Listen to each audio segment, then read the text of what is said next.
Capítulo 4. Nossa responsabilidade.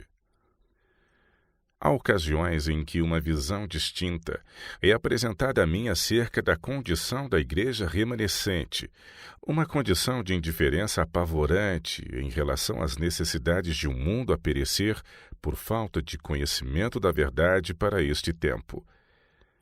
Então eu tenho horas e às vezes dias de intensa angústia. Muitos aos quais foram confiadas as verdades salvadoras da mensagem do terceiro anjo fracassam em perceber que a salvação de pessoas é dependente da consagração e atividade da Igreja de Deus. Muitos estão usando as suas bênçãos a serviço do ego. Oh, como meu coração dói porque Cristo é envergonhado pelo seu comportamento não cristão. Mas depois que a agonia passa, eu me sinto como que trabalhando mais que nunca para despertá-los, a fim de que ponham em prática um esforço desinteressado para a salvação de seus companheiros humanos. Deus tornou seu povo os mordomos de sua graça e verdade. E como considera ele a negligência deles em dar essas bênçãos aos membros da raça humana? Suponhamos que uma colônia distante da Grã-Bretanha esteja em grande angústia por causa de escassez e guerra ameaçadora. Multidões morrendo de fome e um inimigo poderoso está se reunindo na fronteira, ameaçando acelerar o trabalho de morte.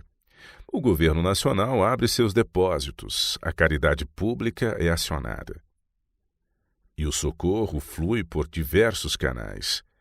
Uma frota é reunida com os preciosos meios de vida e é enviada ao cenário do sofrimento, acompanhada pelas orações daqueles cujo coração está interessado em ajudar. E durante algum tempo a frota dirige-se rápida a seu destino. Mas tendo perdido a terra de vista, o ardor desses encarregados de levar comida aos sofredores famintos enfraquece.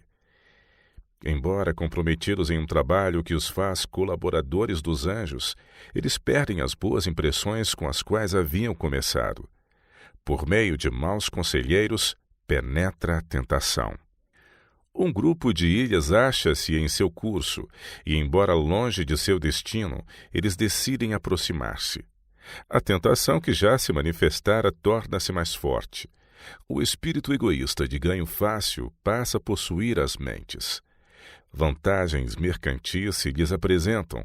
Os encarregados da frota determinam-se a permanecer nas ilhas. O propósito original de misericórdia desaparece-lhes de vista. Eles se esquecem das pessoas famintas às quais haviam sido enviados. As mercadorias confiadas a eles são usadas para o seu próprio benefício. São desviados os meios de beneficência para os canais de egoísmo. Eles permutam os meios de subsistência por ganho egoísta e deixam os seres semelhantes a morrer. Os gritos dos que perecem ascendem ao céu, e Deus escreve em seu registro a história do roubo. Pense no horror de seres humanos morrendo porque aqueles a quem foi designada a responsabilidade dos meios de alívio se provaram infiéis ao encargo recebido. É difícil para nós imaginarmos que uma pessoa pode ser culpada de tão terrível pecado. Entretanto, sou instruída a dizer a você, meu irmão, minha irmã, que os cristãos estão repetindo esse pecado diariamente. No Éden, o homem caiu de seu elevado estado e, por causa da transgressão, se tornou sujeito à morte. Foi percebido no céu que os seres humanos estavam perecendo e a compaixão de Deus foi acionada. A um custo infinito, ele vislumbrou um meio de socorro. Ele amou o mundo de tal maneira que deu seu Filho unigênito para que todo aquele que nele crê não pereça, mas tenha a vida eterna. João capítulo 3, verso 16. Não havia esperança para o transgressor, exceto por causa de Cristo. Deus viu que ninguém havia e maravilhou-se de que não houvesse um intercessor. Pelo que o seu próprio braço lhe trouxe a salvação, e a sua própria justiça o susteve. Isaías 59, verso 16. O Senhor escolheu um povo e o fez depositário da sua verdade. Era o seu propósito que, pela revelação do seu caráter através de Israel, fossem os homens atraídos a ele. A todo o mundo seria levado o convite do Evangelho. Por intermédio do serviço sacrificial, Cristo seria enaltecido perante as nações, e todos que olhassem para ele viveriam.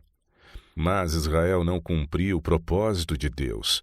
Esqueceram-se de Deus e perderam a visão de seu alto privilégio como representantes dele. As bênçãos que eles tinham recebido não trouxeram bênçãos para o mundo. Todas as suas vantagens foram utilizadas para a própria glorificação. Eles roubaram a Deus do serviço que deles requeria e roubaram dos membros da raça humana a orientação religiosa e um exemplo santo. Deus finalmente enviou seu Filho para que revelasse aos homens o caráter do invisível. Cristo veio e viveu neste planeta uma vida de obediência à lei de Deus. Deu sua vida preciosa para salvar o mundo e fez de seus servos os seus mordomos. Com o dom de Cristo foram entregues ao homem todos os tesouros do céu.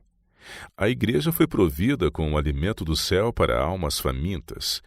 Esse é o tesouro que foi comissionado ao povo de Deus para ser levado ao mundo.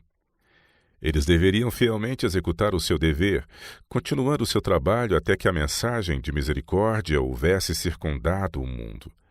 Cristo ascendeu ao céu e enviou seu Santo Espírito para dar poder ao trabalho dos discípulos. Milhares eram convertidos em um dia. Numa única geração, o Evangelho foi levado a toda a nação debaixo do céu. Mas pouco a pouco ocorreu uma mudança. A igreja perdeu o primeiro amor. Tornou-se egoísta e amante da comodidade. O espírito de mundanismo foi acariciado. O inimigo lançou seu feitiço sobre aqueles a quem Deus havia dado luz para um mundo em escuridão, luz que deveria haver brilhado através de boas obras. O mundo foi roubado das bênçãos que Deus desejara que os homens recebessem. Não está sendo a mesma coisa repetida nesta geração? Muitos em nossos dias estão ocultando aquilo que Deus desconfiou para a salvação de um mundo desatento, perdido. Na palavra de Deus, um anjo é representado como voando no meio do céu.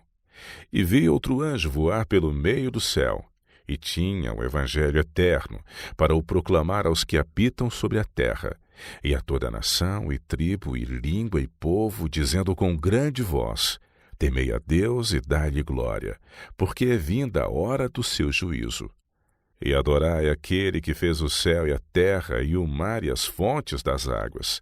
Apocalipse capítulo 14, versos 6 e 7. A mensagem de Apocalipse 14 é a mensagem que somos chamados a apresentar ao mundo.